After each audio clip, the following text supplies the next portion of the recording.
அனைவருக்கும் வணக்கம். கார்த்திகை முதல் நாள் துவங்கி விட்டாலே சபரிமலைக்கு மாலை அணிந்து பக்தர்கள் விரதம் இருப்பாங்க. அது மட்டும் இல்லாமல் ஏராளமான பக்தர்கள் கார்த்திகை முதல் தேதியிலேயே ஐயப்பனுக்கு மாலை அணிந்து விரதத்தை துவங்குவாங்க.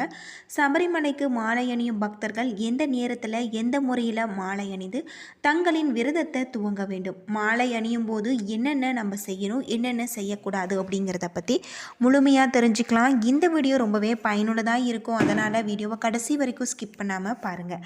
இது வரைக்கும் நம்ம சேனலை நீங்கள் இன்னும் சப்ஸ்கிரைப் பண்ணலைன்னா மறக்காமல் சப்ஸ்கிரைப் பண்ணிவிடுங்க. வாங்க வீடியோக்குள்ளே போகலாம். கார்த்திகை மாதம் துவங்கிவிட்டது. கார்த்திகை முதல் நாள் என்றதுமே சபரிமலை ஐயப்பன் தான் நினைவிற்கு வருவார். இந்த ஆண்டு சபரிமலை ஐயப்பன் கோவில் நவம்பர் 15ஆம் தேதியன்று நேற்று மண்டலம் மற்றும் மகரவிளக்கு பூஜைக்காக திறக்கப்பட்டது. நவம்பர் 16ஆம் தேதி, அதாவது கார்த்திகை முதல் நாள் தேதியான இன்று 3 மணி முதல் பக்தர்கள் சுவாமி தரிசனம் செய்ய அனுமதிக்கப்பட்டு வராங்க. சபரிமலைக்கு விரதமிருந்து யாத்திரை மேற்கொள்ளும் பக்தர்கள் கார்த்திகை முதல் தேதியிலேயே பெரும்பாலும் விரதத்தை துவங்கி விடுவாங்க.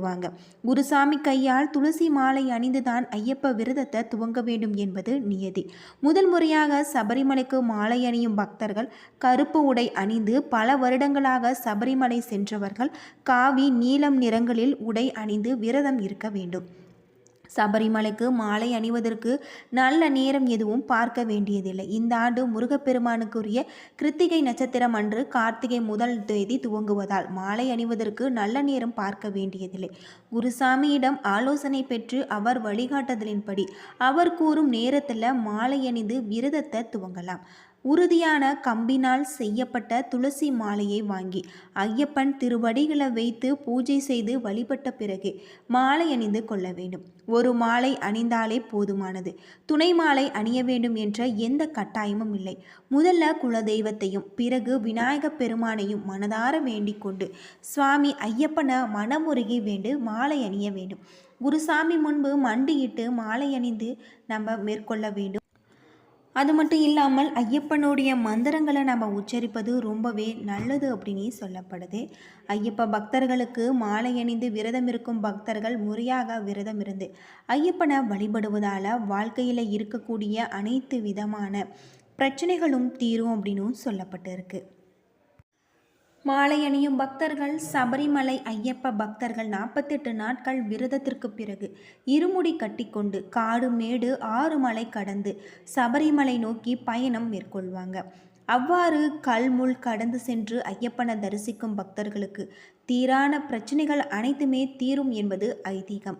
சபரிமலைக்கு விரதமிருந்து பயணம் மேற்கொள்ளும் பக்தர்கள் கார்த்திகை முதல் தேதியிலேயே பெரும்பாலும் விரதத்தை தொடங்குவது வழக்கம். அந்த வகையில் ஏராளமானோர் மாலை அணிந்து விரதம் தொடங்கி இருப்பாங்க. குருசாமி கையால் துளசி மாலை அணிந்து விரதத்தை மேற்கொள்ள வேண்டும். முதல் முறையாக சபரிமலைக்கு மாலை அணியும் பக்தர்கள் கருப்பு மூடை அணிந்து மேற்கொள்வது நல்லது. கார்த்திகை 1ஆம் தேதியே நாம் அதிகாலையில் தமிழ்நாடு முழுவதுமே பல்வேறு ஐயப்ப பக்தர்கள் மாலை அணிந்து விரதத்தை தொடங்கி இருப்பாங்க. தமிழகத்தில் இருக்கின்ற பிரசித்தி பெற்ற கோவில்களில் உள்ள பக்தர்கள் கடல் உள்ளிட்ட நீர்நிலைகளில் நீராடி விட்டு ஐயப்ப மாலை அணிந்து கொள்வாங்க அப்படின்னு சொல்லப்படுது. சபரிமலையே ஐயப்பன் கோவில் என்றாலே பக்தர்களின் எண்ணத்தில் தோன்றுவது 18 படிகள் தான். விரதம் இருந்து இருமுடி கட்டி சுமந்து பக்தர்கள் ஐயனை 18ஆம் படி ஏறி சென்று தரிசித்தாலே மிகவும் சிறப்பானதாக சொல்லப்படுது. அவ்வாறு தரிசித்தால்தான் ஒரு மண்டல விரதம் இருந்து கோவிலுக்கு சென்று வந்ததன் முழு பலனையும் நம்மால் புண்ணியத்தையும் பெற முடியும் என்பது ஐதீகம் அப்படின்னே சொல்லலாம். இந்த 18 படிகளில் உள்ள ஒவ்வொரு படியுமே ஐயப்பனின் திருநாமங்களால் அழைக்கப்படுது. 1ஆம் படி குளத்தூர் பாலன், 2ஆம் படி ஆரியங்காவு அனந்தரூபன், 3ஆம் படி எரிமேலி ஏழை பங்காளன், 4ஆம் படி 5 மலை தேவன், 5ஆம் படி ஐயங்கர் சேதர், 6ஆம் படி கலியுக வரதன், 7ஆம் படி கருணாகரன் தேவன், 8ஆம் படி சத்திய பரிபாலகன், 9ஆம் படி தற்குரு சீலன், 10ஆம் படி சபரிமலை வாசன், 11ஆம் படி வீரமணி கண்டன், 12ஆம் படி விண்ணவர் தேவன், 13ஆம் படி மோகினி பாலகன், 14ஆம் படி சாந்த ஸ்வரூபன், 15ஆம் படி சத்குருநாதன், 16ஆம் படி சர்க்குர குழந்தன், 17ஆம் படி உள்ளத்தர்வேன், 6ஆம் படி ஸ்ரீ ஐயப்பன், முதல் 5 படிகள் மெய், வாய், கண், மூக்கு, செவி, புலன்களையும் 6 முதல் 13ஆம் படி வரை அஷ்டாம சிந்தனையும் 15 முதல் 16 வரை விதகுண பலன்களையும் 17ஆம் படி ஞானத்தையும் 18ஆம் படி அஞ்ஞானத்தையும் குறிக்கின்ற வகையில் அமைஞ்சிருக்கு. அது மட்டும் இல்லாமல் சபரிமலை கோவிலில் அமைஞ்சிருக்கக்கூடிய 18 படிகளிலுமே 18 தெய்வங்கள் நிறைந்திருக்கிறதாக சொல்லப்படும். 1ஆம் படியில் சூரியனும் 2ஆம் படியில் சிவன், சந்திரன், 3ஆம் படியிலும் 4ஆம் படியில் பராசக்தி, 5ஆம் படியில் செவ்வாய், 6ஆம் படியில் ஆறுமுகப் பெருமான், 7ஆம் படியில் புதன், 8ஆம் படியில் மகாவிஷ்ணு, 9ஆம் படியில் குரு பகவான், 10ஆம் படியில் பிரம்மா, 11ஆம் படியில் சுக்கிரன், 12ஆம் படியில் திருவரங்கன், 13ஆம் படியில் சனீஸ்வரர், 14ஆம் படியில் யமதர்மன், 15ஆம் படியில் ராகு, 16ஆம் படியில் காளி, 17ஆம் படியில் கேது, 18ஆம் படியில் விநாயகர் அமைஞ்சிருக்காங்க. ஐயப்பன் சுவாமி கொடிய அரக்கியான மகிழ்ச்சியை வதம் செய்த போது பயன்படுத்திய ஆயுதம் 18: வில், வாள், பரிசை, குந்தம், ஈட்டி, கைவாள், முள்தடை, கதை, அங்குசம், முசலம், பாசம், பிந்திபாலம், வேல், கடுநிலை, பாஸ்பம், சக்கரம், பரிசம், சரிகை. இந்த 18 வகை ஆயுதங்களும் 18 படிகளாக அமையப்பெற்றவை என்பது ஐதீகமாக சொல்லப்படுது. சபரி சாஸ்தா ஐயப்பனுக்கான கடுந்தவம் இருந்து விரதமிருந்து வரும் பக்தர்கள் அனைவருமே புனிதம் நிறைந்த புண்ணிய அருள்கின்ற 18 படிகளில் ஏறி சென்று அகிலம் காத்திட ஐயம்பெருமான தரிசித்தாலே சால சிறந்தது அப்படின்னே சொல்லப்படுது. இப்படி 18 படிகள் இருக்கக்கூடிய ஐயப்பனை வணங்குவதால் நம்முடைய வாழ்க்கையில் இருக்கக்கூடிய அனைத்து விதமான பிரச்சனைகளும் தீரும் அப்படின்னு சொல்லப்படுது. சுவாமியை கும்பிடுவதால் வணங்குவதில் 2 முக்கியமான முறைகள் உண்டு. ஒன்று, எங்கும் எதிலும் இறைவன் இருக்கின்றான் என நம்புவது, அனைத்து தெய்வம் மிக நிறைந்ததாக பார்ப்பது. அடுத்தது, உலகில் இருப்பவை யாவும் கடவுளே என்று எண்ணுவது, எல்லாம் கடவுளே என நினைத்து வணங்குவது. ஐயப்ப வழிபாட்டில் எல்லாரும் எல்லா காலமும் ஐயப்பனே என்று ஐதீகமாக கருதப்படுது.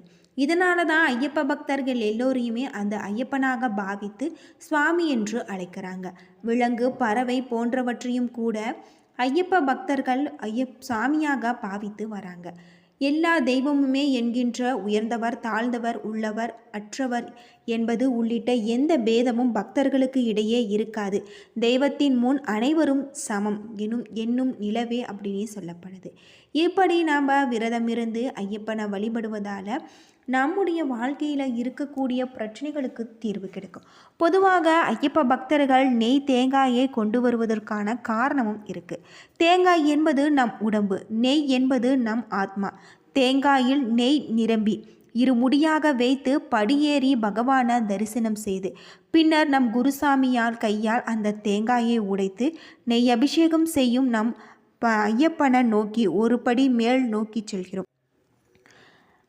இதுதான் நெய் தேங்காயின் தத்துவம். மனித இதயத்தை தசை நார்கள் சூழ்ந்துள்ளது போல நார்களால் சூழப்பட்ட தேங்காயை பக்தன் தேர்ந்தெடுக்கிறான். அவனது இதயத்தில் உள்ள களங்கமான எண்ணங்களை தேங்காயில் உள்ள நீருக்கு ஒப்பிடலாம். தேங்காயில் துவாரமிட்டு அதை வெளியேற்றி நவநீதம் என்னும் சுத்தமான எண்ணங்களை பசு நெய்யாக உள்ளே ஊற்றுகிறான்.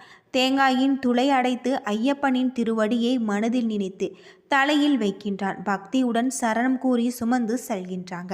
நெய்யை ஐயப்பனுக்கு அபிஷேகம் செய்கிறாங்க. அதாவது தனது உள்ளத்தில் ஆழ்ந்து பக்தியை ஐயப்பனுக்கு காணிக்கையாக்குகின்றான். இதன் காரணமாக தான் ஐயப்ப பக்தர்கள் ஜென்மம் பெற்றவர்களாக இருப்பதாக சொல்லப்படுது. என்ன நண்பர்களே, இந்த வீடியோ உங்களுக்கு பயனுள்ள தகவலை தந்திருக்கும்னு நினைக்கிறேன். வீடியோ பிடிச்சிருந்தால் லைக் பண்ணுங்கள், ஷேர் பண்ணுங்கள், கமெண்ட் பண்ணுங்கள். இதுபோல் தகவலை தெரிஞ்சிக்க நம்ம சேனலை மறக்காமல் சப்ஸ்கிரைப் பண்ணிவிடுங்க. நன்றி நண்பர்களே.